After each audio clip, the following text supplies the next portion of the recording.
This meeting is being recorded. All right. Okay, we are just before the section called Living Life's Only Purpose. That's chapter 29. We're on 28, but only just about at the last few sentences. But very important sentences. There's really an enormous amount in these next few, well, at least the next quote anyway. But we've covered quite a bit. Why last week was why so much stress on self-negation, that kind of conversation, and the importance of getting rid of ego, which is really our only problem. We've only got one problem, you know, that we think that we are separate and apart from the whole. You know, and if you take care of that one problem, all of the other things fall into line, because that problem is taken care of through the lens of a pure love. Through an unselfishness, through a knowing that which is you, that which is activating you, is the same I that is in everyone. That there's literally one, just like in a dream, even though there may be 1,000 people in your dream, all of them are actuated by the same I, by the same you, the sleeper, the dreamer. And so the sages say this is very similar to that. They're careful not to say this is the same as that. I'm not real sure at this point why, because to me, the more I look at it and the more I see it, it seems to me that this is very dreamlike in this world. Because both this life, as we can talk about that actually, but this life in this world is the same reflection on the same mind as the dream. There's not a difference, because I'm going from Thakur's Sri Ramakrishna's statement that pure mind and Brahman are one.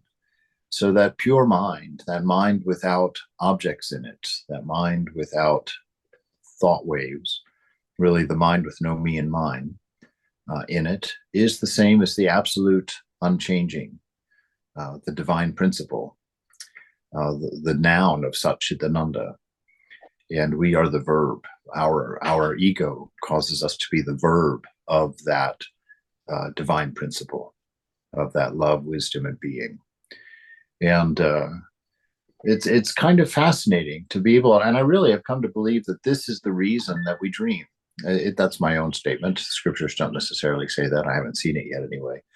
But in my world, I've learned so much. The Advaita seems to be just drawing a line straight through dream. And it's quite beautiful. It's quite beautiful, and it really is helpful in understanding. So anytime that you read something in Advaita, or an organic book that you can't understand, put yourself in a dream context and see if it makes more sense. Because I find that dreams are are almost a perfect example of our experience here. And just in my own kind of finger poking relationship with the divine, I believe that the reason we dream is to show us that it's possible, that a whole universe can exist in your mind, that you can meet other people and go to foreign lands and sail a boat across the ocean and have it be completely and utterly unreal, and having fully experienced it, to realize that it never happened. So dreams are an amazing tool for understanding Advaitic scripture when you read it. And it helps you come up with an understanding of how this could be true. And, the Buddhists, there's a sect of Buddhists that have a practice of lucid dreaming, which is to basically have enlightenment in your dream, come to the knowledge that you are dreaming while you're dreaming. And it's interesting, I spoke with one of these monks at a holistic health school 30 years ago, my Lord. And he was telling me about the practice. He says, yes, we train on how to lucid dream. And in the dream, once we realize that we are dreaming, the first thing we do is turn to the first sentient being and ask them to take us to the teacher. And then you go to the teacher and you can sit in the presence and have your questions answered. And that was part of their practice. And I found that very fascinating. I wasn't interested in learning how to lucid dream because I thought that's my rest time. I don't want to have to be at work there also. So, so I did learn the practice. But I've had those two lucid dreams that I've shared with you that showed me that ego exists in the dream and that other characters in your dream have an ego. They have a belief in their own reality, right? That young woman that was floating on that yellow inner tube. When I floated up to look at the detail of the water on her face, because I was amazed that my mind could generate that level of reality in real time. And when I paddled over to look, if you remember the story, she got offended at me. And I laughed so hard I woke up because I thought, what is this?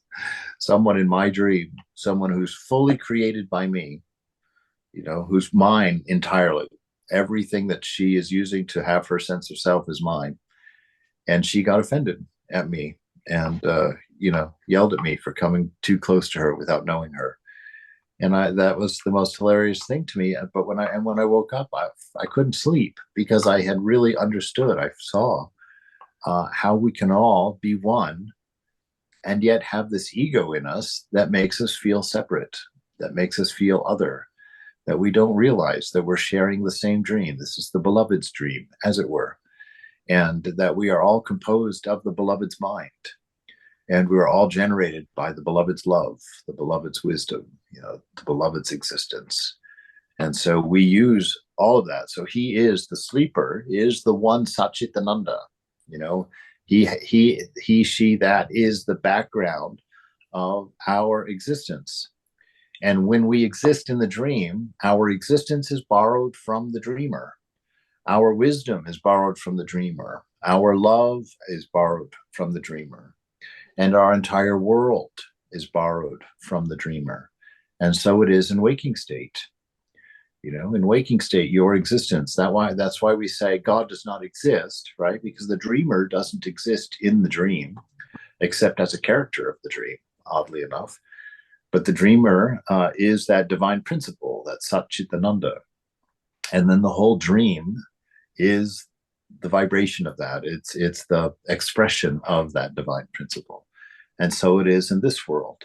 The divine principle of the universal mind, or of Brahman, that divine principle, absolute and unchanging, perfect love, perfect wisdom, perfect existence as such. I don't know what imperfect existence looks like, but perfect existence. So you have those three things at the center of this experience of ours. And you and I are just random expressions of that, ways of manifesting that, ways of expressing that.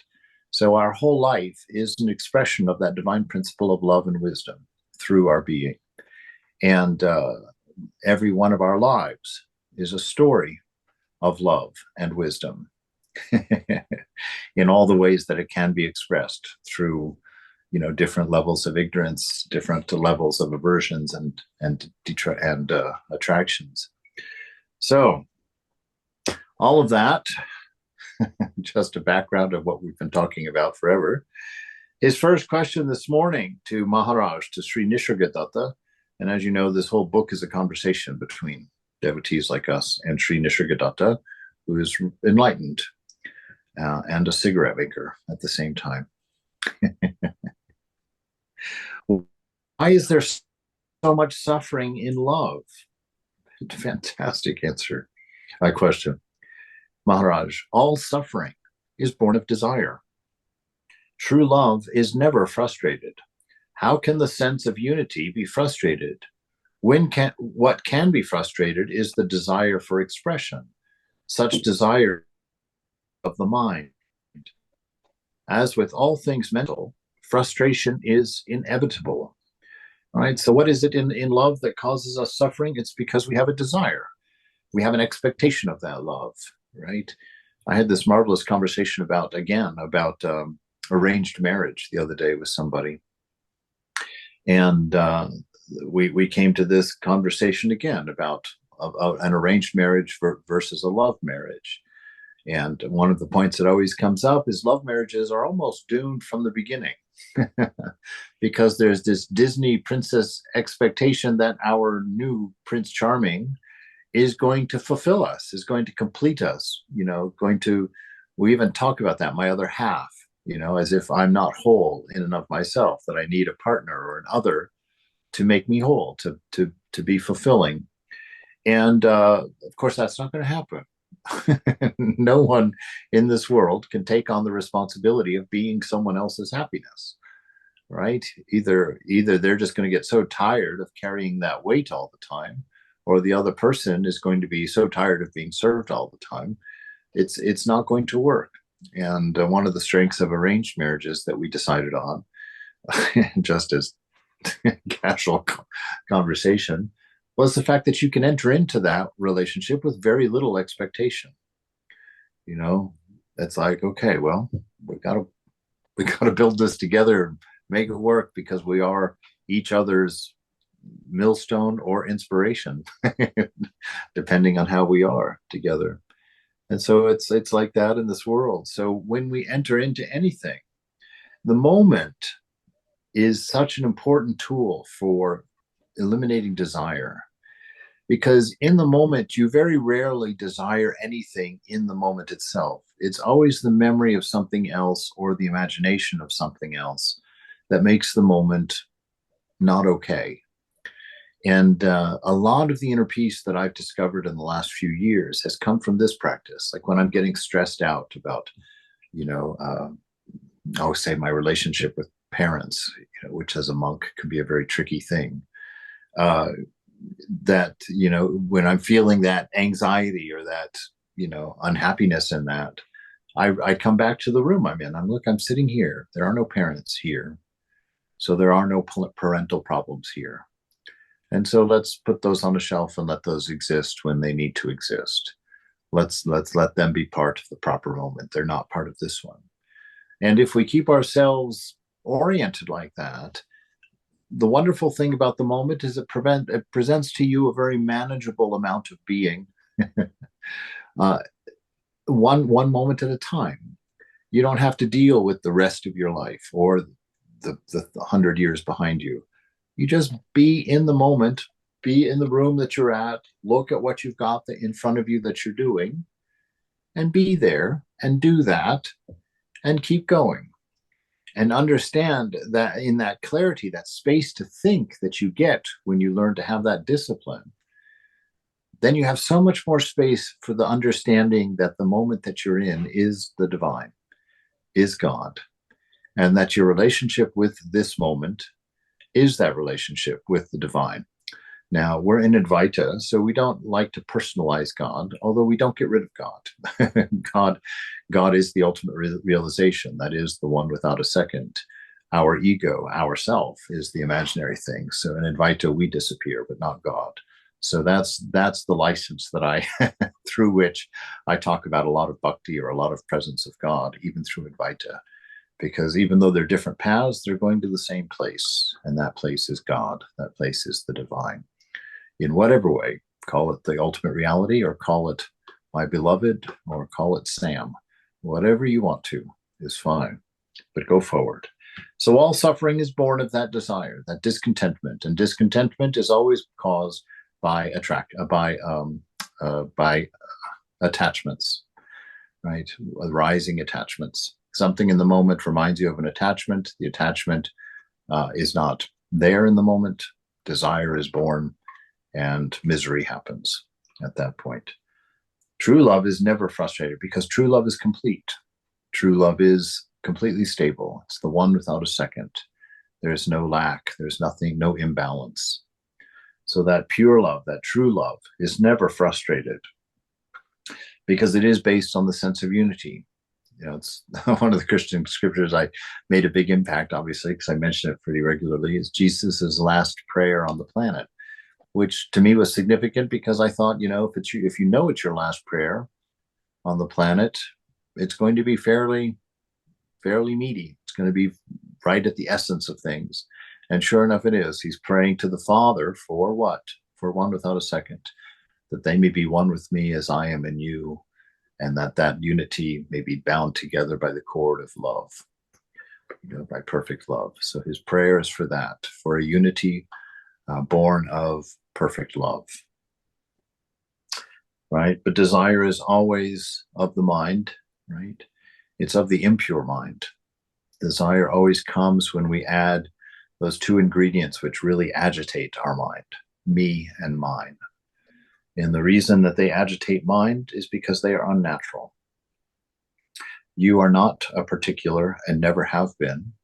And the thoughts of being a particular, having those two thoughts in your mind, me and mine, cause it's like having an illness. It's like having a virus in the body. The body goes all out of whack. You get fevers, you get sweats, you get tired, you get body aches.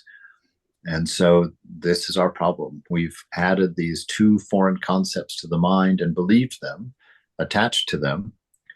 And so we have a spiritual virus that is causing us all kinds of pain.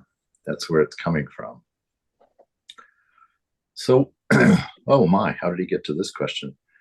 So that was, why is there so much suffering in love? Now he wants to know, what is the place of sex in love? All right. Somebody else want to take this section?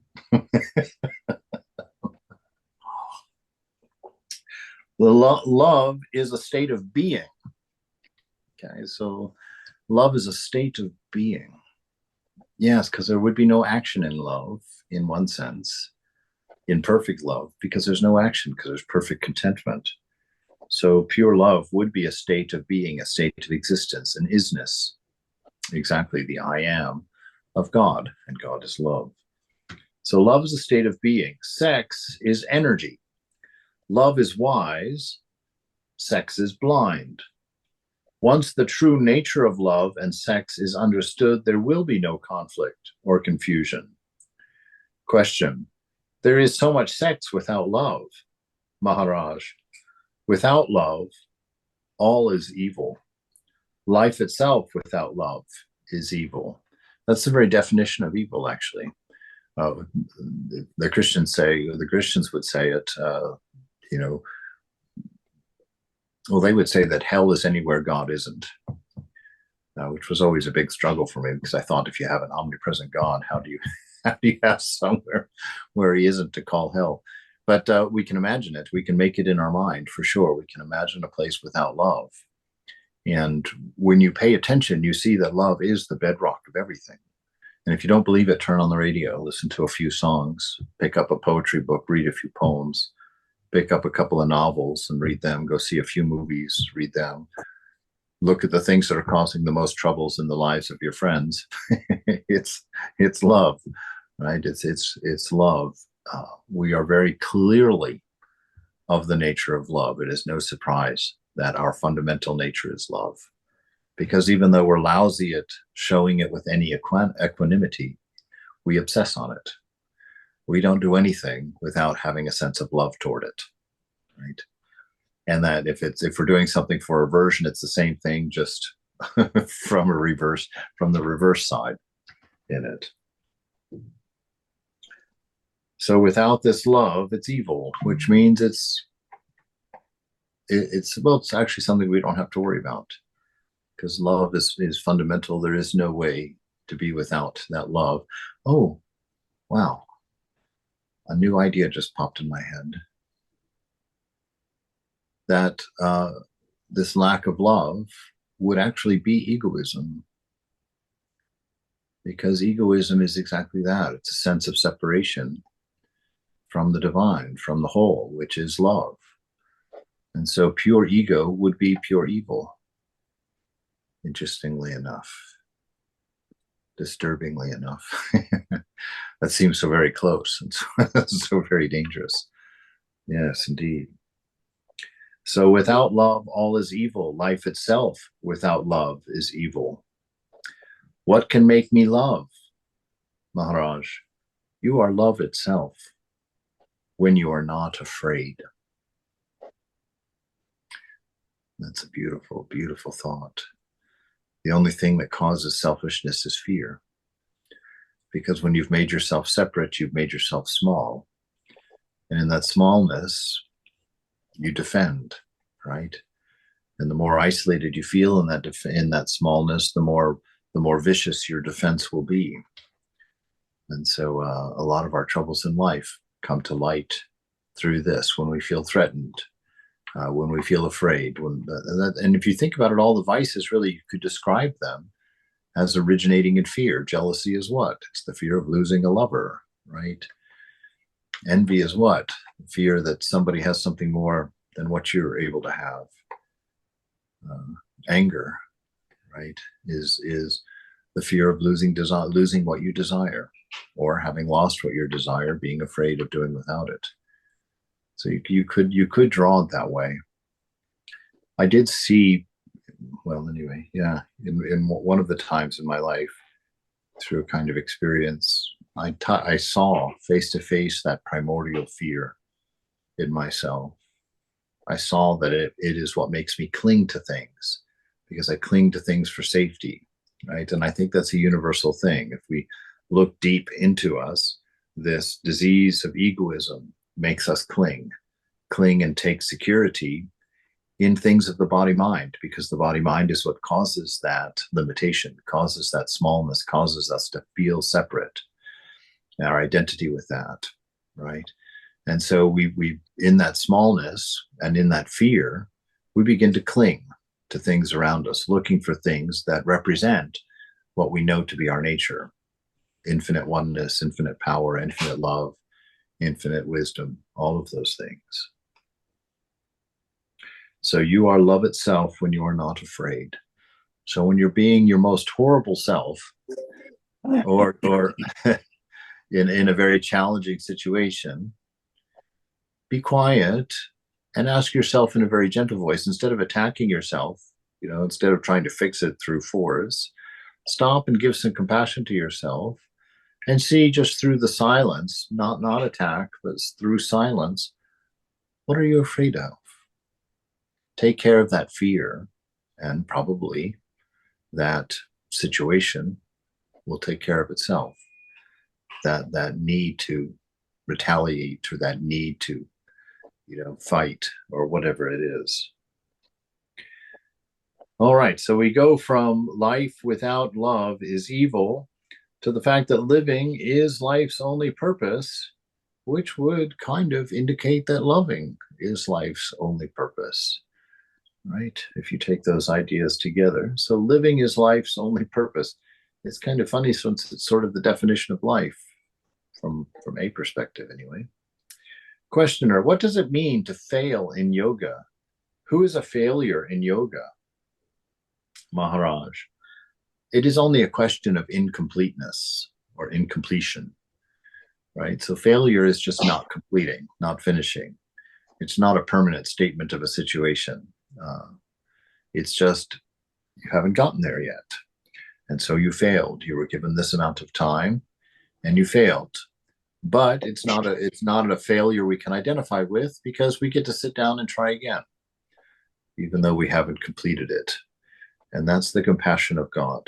And that's one of the beauties of Advaita, of Vedanta in general, that I found such a relief. It was so sensible to me.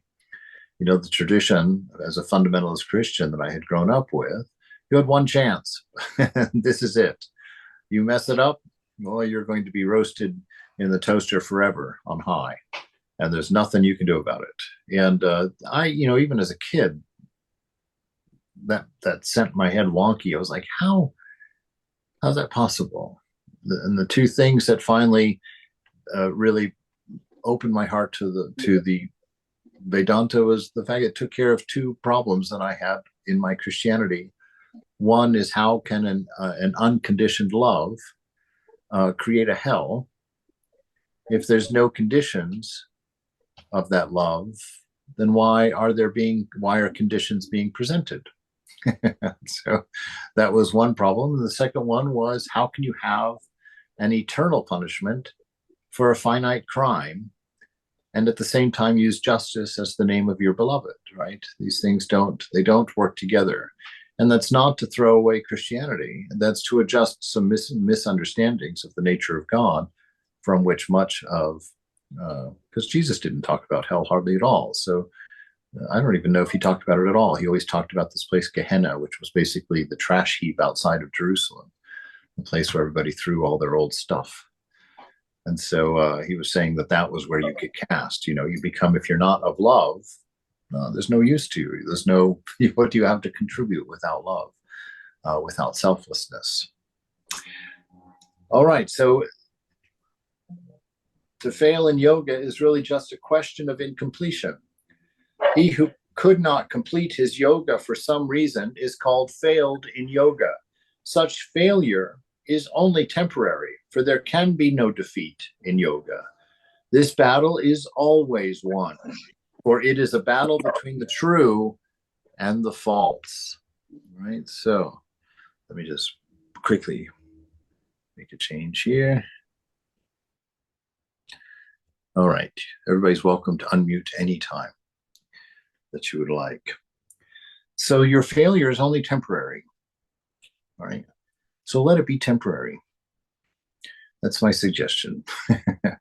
If you fail, let it be temporary. The most dangerous thing we can do is identify with our failure. Call it yours. It's my failure. You know, if we start defining ourselves, oh, I'm such a selfish person. Oh, my mind is so noisy. Oh, I'm an angry person. You know, oh, I'm a sexual person. When we start defining ourselves by attributes that are not ours, we get stuck in them. Then they become the samskara that then define the beginning place for our next challenge. We begin our next challenge with the idea, I can't do this. I'm impure. I'm weak. I never get this right. You know, all these things. And so just as an important part, anybody remember what the only three things you're allowed to identify yourself with are? The only three true things? Anything else that you identify with yourself is a lie. But there's three things that you can. Anybody remember what they are? Let me be that teacher. Make everyone uncomfortable. Silence. I am loving. Existence, consciousness, bliss, basically. Yes. Well, yes, Satchitananda. Yeah. Right. I'm intelligent. Yeah. I'm loving, and I exist. Those are the only three things that you can say about yourself that are true. All of the other attributes you want to attach yourself will come from either your body or your mind. And let's change that to the body or the mind, right? All desire, all of our troubles arise either from the body or from the mind. All discontentment, all attachments are formed by those. The self, the observer of body, mind, that which is really you, the desire never arises from there within you, except for perhaps, well, no, not even then. Not even then. When it attaches to the body, it creates that ego. In that ego, there can be a longing for freedom. But the self is experiencing that freedom. You just haven't set your identity in that self, so you don't know that, right? We talk about that quite a bit, that you have your enlightenment already complete within you, but you're identifying with noisy mind. Until you stop identifying with noisy mind, you can't find the silence of the peace that passes understanding within. So all of yoga is to pull our identity out of the changing, out of the noisy mind, and establish it in the heart, in the shrine of the unchanging absolute, the divine principle, and knowing ourselves to be that. And once we know ourselves to be that, there may be pain, there may be trouble, but there won't be suffering. Right? So such failure is only temporary. There can be no defeat in yoga. There's your encouragement for the day today. If you need a tattoo, that's a good one to have. A little piece of mischief there. Well, one of my favorite, I saw tattooed across a man's shoulders at the gym one time. He was very young and very, had that gym body, very good looking man. But I saw some awareness there because tattooed across his shoulders and on the back when he took his shirt off in Old English script was, "This too shall pass." All right, this too shall pass. Wonderful insight. It's like to always know that, you can always be aware of that when you look in the mirror in the morning. Well, thank God, this too shall pass. When you have to take 3 heaves to get out of bed in the morning, instead of like a kid who flies out of bed, You sit up, you sit on the bed for a minute. Oh, and then one, oh, good Lord. In those worst times, hold on to this truth.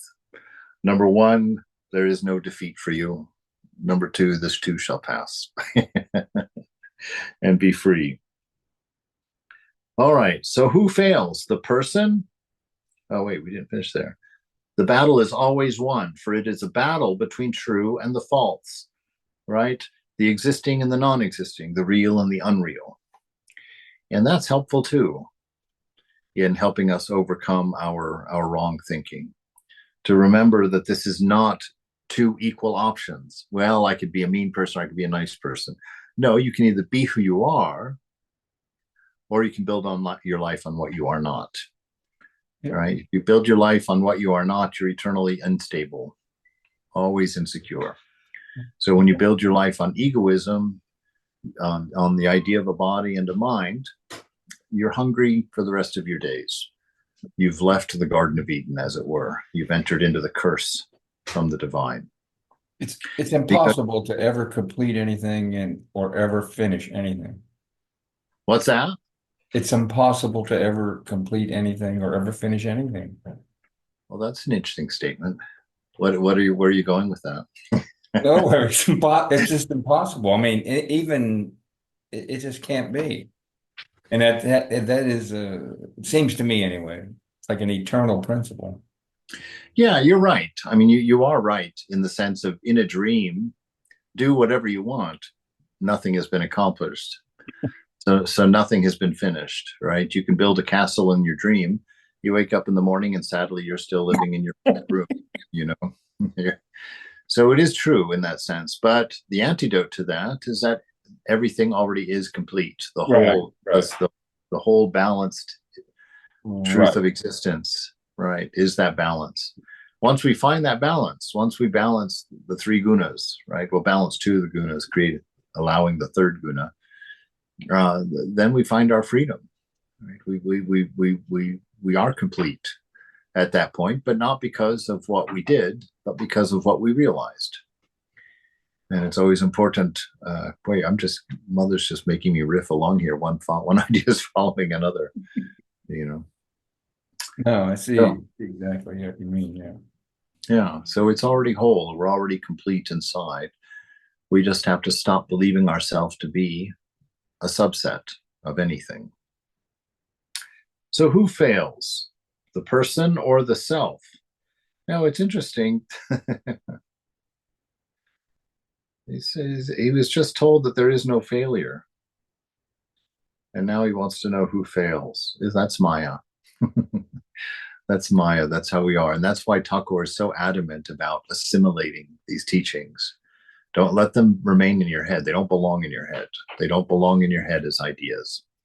They're supposed to open clarity between your egoism, your egoed self, your embodied self, and your true nature, which is in the same space, but it's supposed to increase a connection between there, right? So who fails? The question is wrongly put. There is no question of failure, neither in the short run nor in the long. It is like traveling a long and arduous road in an unknown country. Of all the innumerable steps, there is only the last which brings you to your destination. That's cool. And that is why realization is taught as the only effect that has no cause. This is a very playful idea, that as you're walking through this unknown land, which is exactly a description of life, right? We're born into a world really composed of nothing but assumptions. And we create an ego, which is a buffer zone around us, of imagined things that we control, of an imagined ability to determine our destiny. And in that imagined sense of control, in that imagined sense of boundary, that imagined sense of security, we roam a world we know nothing of, right? That we know nothing of.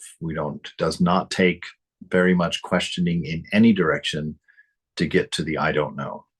or I have no idea, right? And it's just always this insecurity, right? And it's always the security that we come up with through the ego is always imaginary. The fact that right now we think we're very safe, right? I'm here and I'm now. But when you realize there's no such thing as here, and we talk about this quite a bit, you're spinning on a planet that's hurling around a sun, that's flying around the center of a galaxy, that's hurtling outward into space at unknown speeds. Well, I don't know if they're unknown, but they're imagined anyway, because they're relative. What are you measuring from? Right? So there is no here and now. There is no safety here. Nobody's driving. You know, this planet's hurtling through space, and there's pretty big things out there, and we're hurtling through it, and no one's driving. And yet we sit here and sip our coffee like, oh, it's a beautiful morning. Listen to those birds. You know, the asteroid's only 2.5 miles out in space right now. Well, poof, where's your cup of coffee? All right, so there is no sense of failure either in the short run or in the long. It is like traveling a long and arduous road in an unknown country. Of all the innumerable steps, there is only the last which brings you to your destination. That's realization uncaused. It wasn't because of all the other steps. It's just the value of that last step, because that is the one that brings you to your destination. Yet you will not consider all the previous steps as failures. This is a beautiful context for understanding the struggles in your life and not being defeated by them. All of your struggles and all of your failures are a step forward, a step toward learning. Every time you fall, every time you make a mistake, every time you hurt, you've taken a step and you're learning. You know, you'll be less likely to take that step the next time if you're living in awareness, if you're remaining aware of yourself, aware of awareness, aware of the moment, aware of your place in the moment. When you act in awareness, everything teaches you. Everything points at realization.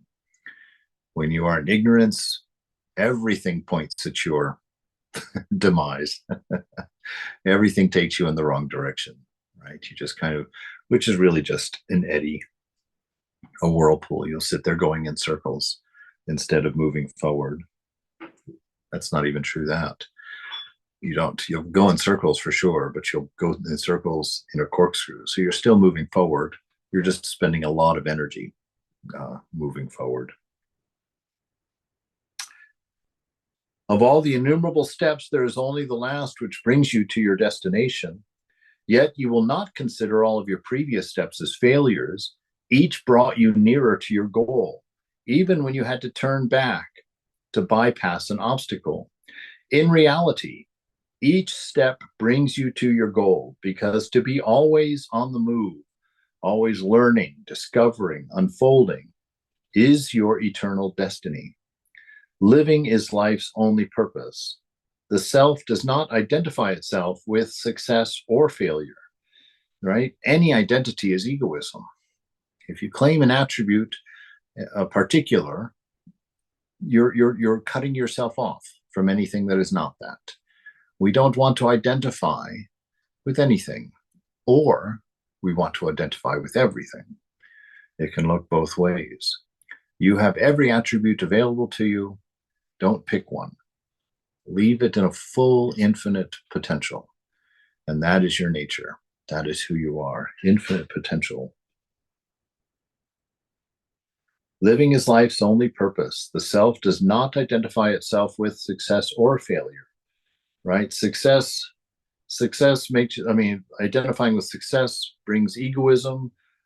Identifying with failure brings insecurity, brings smallism. You don't identify with any of it. Let it all come and go. The very idea of becoming this or that is unthinkable. The self understands that success and failure are relative and related, that they are the very warp and weft of life. Learn from both and go beyond. If you have not learned, repeat. And that's built into the system. Now, you haven't learned, you just repeat until you do. You just keep going round and round and round like that. And this is a wonderful context to remember in your life when you can sum it up. For you, there is no wasted failure. Everything is moving you forward. There is no ultimate failure. It's just a matter of prolonging. Right? So identify with yourself, which is that already. You're just watching a movie that's imperfect, and you've identified with the characters in it. That's your only problem. Remember, you're in the movie theater, and you're looking at a screen that can play any movie. And that's who you really are. That's your real nature. So learn from your life, pay attention to your life, watch carefully what the fruit of every action is. Look carefully at your desires, find out, did they come from the body or did it come from the mind? And then weaken it by knowing that you are neither of those. And if you can't control yourself from fulfilling it, then admit you're going to do it. And when you do it in full awareness and watch the result. Did it give me what I wanted? Was it really as good as I imagined when I desired it? And if it's given me anything, how do I feel now? Do I want it again? Or am I really fulfilled? If I want it again, then did it fulfill me at all? Right? And then how am I now that I've done it? What's the condition of my mind now that I've done that? Does my mind now become more aware of things that had to do with that desire? Has the mind found freedom from that desire? You see, so you watch and learn from the things that you do. Most of us, or I won't say most of us, I will say that the condition of my mind for many, many, many, many years, and even still, but less so, is that you engage if you're not going to be strong enough, to fight your desire. Usually what we try and do is block out the divine, block out our awareness so we don't feel guilty or we don't feel any of the negative stuff. We can quickly get, go have our fun and then come back to an unknowing empty room. That's what our hope is, right? But that doesn't help. And so when you go into your vice, go in with the divine, go in with awareness, keep your eyes open and learn from it. See what it does to you. And each time, if you do it with awareness, your nature will ultimately throw out what is not in harmony with it. That which is not in harmony with Satchitananda, with love, being, and wisdom, you will throw out if you live in that awareness of your nature, right? If you live without a tangle of thoughts and justifications and calculations in your mind, if you can bring it closer to the 0 point, you will be what you are. You are the divine. You are perfect harmony, perfect oneness, perfect love.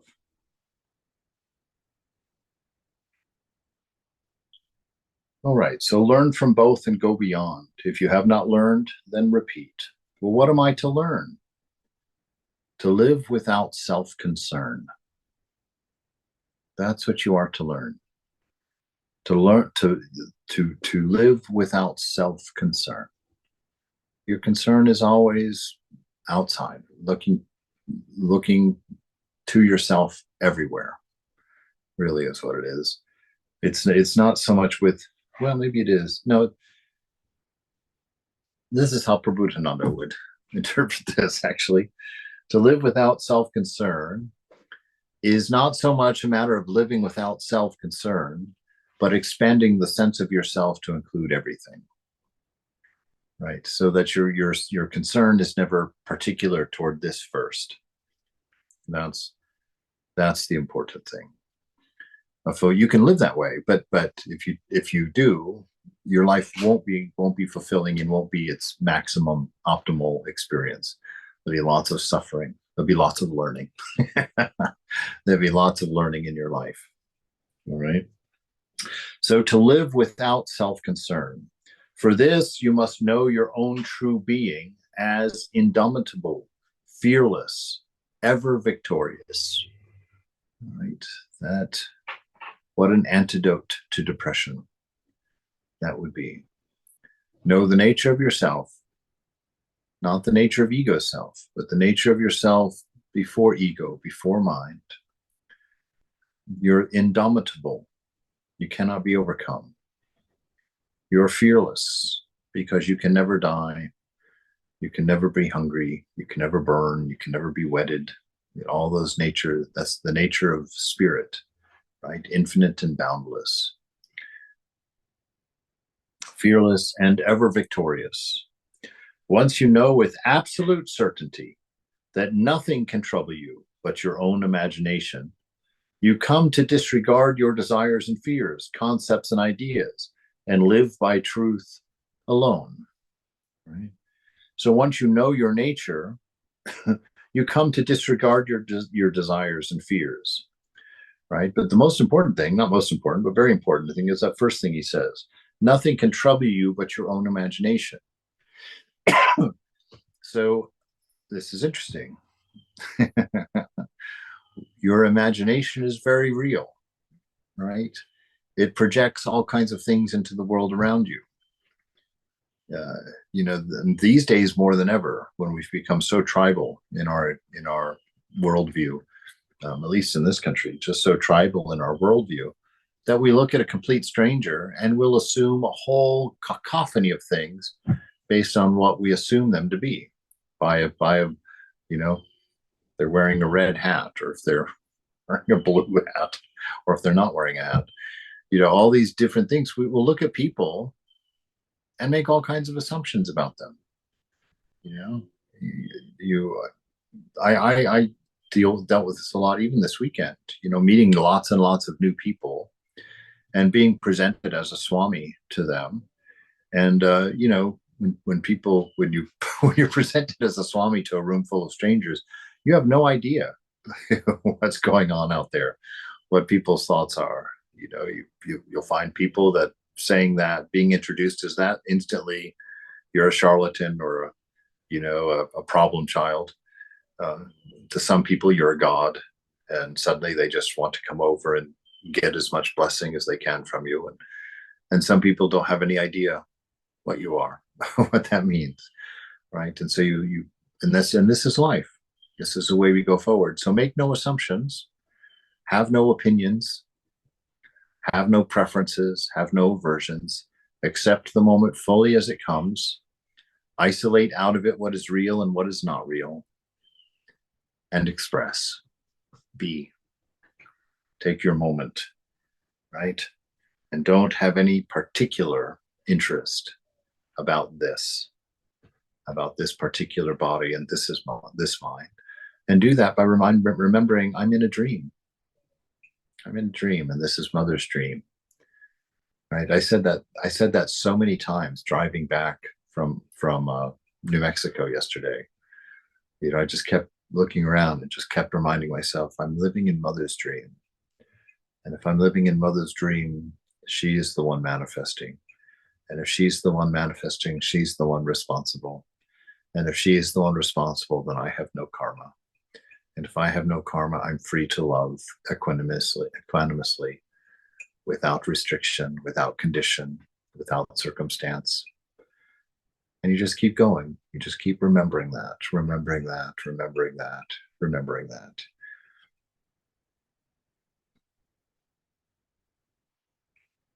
So once you know with absolute certainty that nothing can trouble you but your own imagination, there's something running around in my head that I think we'll let out. This idea: consider your problems, are they attachment or not? All troubles come from attachment. So how do you know that? Well, if say you're being terribly stressed about your children's health, as a random thing, imagine what your neighbor's opinion is of the situation for you. We suffer horribly when a friend of ours or someone that we know dies. And we think it's the death that's causing us suffering. But how many people have died in the last 10 minutes or 15 minutes since we started this class? And we're going on as if nothing happened at all. Why? Because it's not ego associated. It's not part of our identity. Sorry, the trash man's going through. I don't know if you can hear that or not. It's quite tumultuous. But this idea of knowing that it's attachment that causes your troubles. Death is inevitable. Death goes through for everyone. And if that was the cause of the trouble, we would all be in horrible circumstance all the time. We'd be mourning deaths constantly because they're happening constantly. So take a look at your attachments. Say, gosh, why is this so painful for me?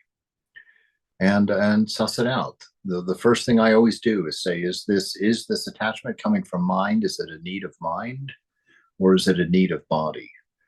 You know, and then I sit there and make sure I know which one it's coming from, and then I say, am I the observer of this pain?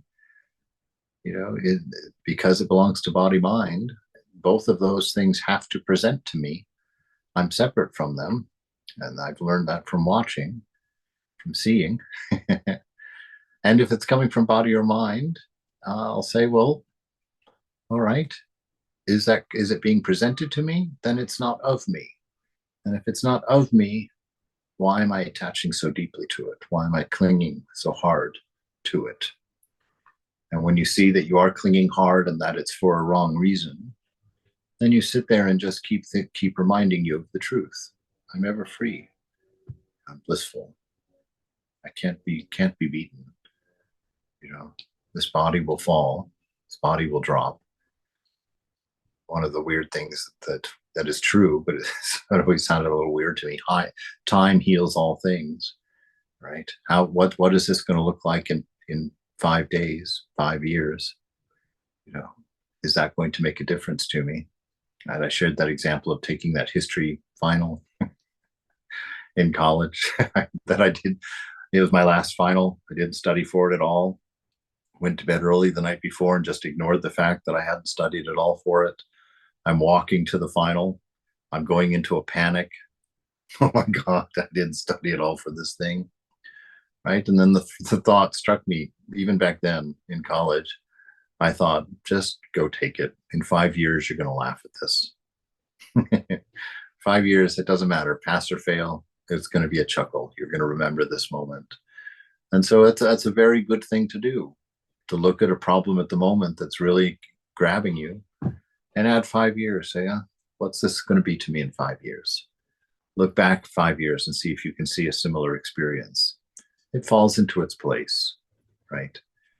And with just some simple thinking about these elements of truth that we know about ourselves, much of our suffering can be at least reduced, if not eliminated, right?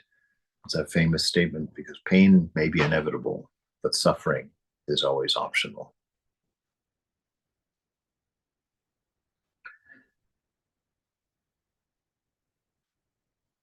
So once you have this absolute certainty that nothing can trouble you but your own imagination, then you come to what? Disregard your desires and fears, right? Not because they're unimportant, but because they have nothing to do with you, which equals unimportant. So they have nothing to do with you. You disregard your desires and fears, your concepts and ideas, and you live by truth alone, right? And when you live by truth alone, you're approaching that area of Sri Ramakrishna, the saints, all of the saints, all of the people that have loved the world enough to be remembered for thousands of years. That's what it is to live by truth alone. So through your observation and repetition of these truths, you yourself return to your nature, which is a pure and beautiful saint, is always caring, always giving, always concerned about others as much as you are concerned about this smaller self. Well, what may be the reason that some people succeed and all others fail in yoga? Is it destiny or character or just an accident? Maharaj, nobody ever fails in yoga. What have we been talking about this whole time? Nobody ever fails in yoga. You don't need an answer as to why, because they don't. It is all a matter of the rate of progress, right? Some people are doing this more quickly than others. And what determines that?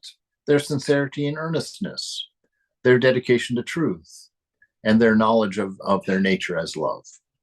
Those are the things that matter. Those are the things that determine how fast, and of course, fast belongs to mind, right? Time is a concept of mind only. So nobody ever fails in yoga. It's a matter it's all a matter of the rate of progress. It is slow in the beginning and rapid in the end. When one is fully matured, realization is explosive. It takes place spontaneously or at the slightest hint. The quick is not better than the slow. Slow ripening and rapid flowering alternate, but are natural and right. Right, so natural and right, whichever one is happening for you. Right. This is the thing.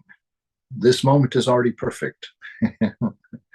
Your realization already exists within you. So don't have this grabby feeling, I got to do this, I got to accomplish this. Don't become a type A spiritual yogi, where you're driven. We don't want to be driven in life. All action comes through inspiration, not through getting, not through wanting, not through grabbing. It comes from the inspiration of isness, of what you are. You feel that divine overflowing love inside. So naturally you express it. You feel the oneness with the other person when ego has diminished. You feel that oneness. And so your concern for them is natural and it flows. And the less ego that you have, that blocking your love, blocking your wisdom, and spoiling the moment as it is, the less of that. Sainthood is not an accomplishment. It's a return to what is natural to you, what flows through you when you know that you are that. When you know this body has nothing to do with you, just like the dream body you took on last night. And you say, well, how can this body be nothing to me if it's the one I live in? I was like, well, you lived in a body in your dream last night. How valuable was that? Right? It's gone now, never existed. Did you mourn it when you woke up this morning? Then what makes you think you're going to mourn this thing when it drops off? Let it drop off early. Transcend it early. Stop worrying about it. It will take care of itself, believe it or not. That's what it's doing now, even though you've egotistically thought that you were doing it. Right? The body mind are their own wheel of samsara. They take care of themselves. The body reports its hunger to the mind. The mind knows where the food is. Right? The food runs out. We need to buy some. The mind knows where the money is. The mind knows where the work is, where the paycheck comes from. All these things happen, but you are not them. They happen in the dream, and all of their accomplishments you will wake up from. You better stop. It's getting after 10. So we'll stop here.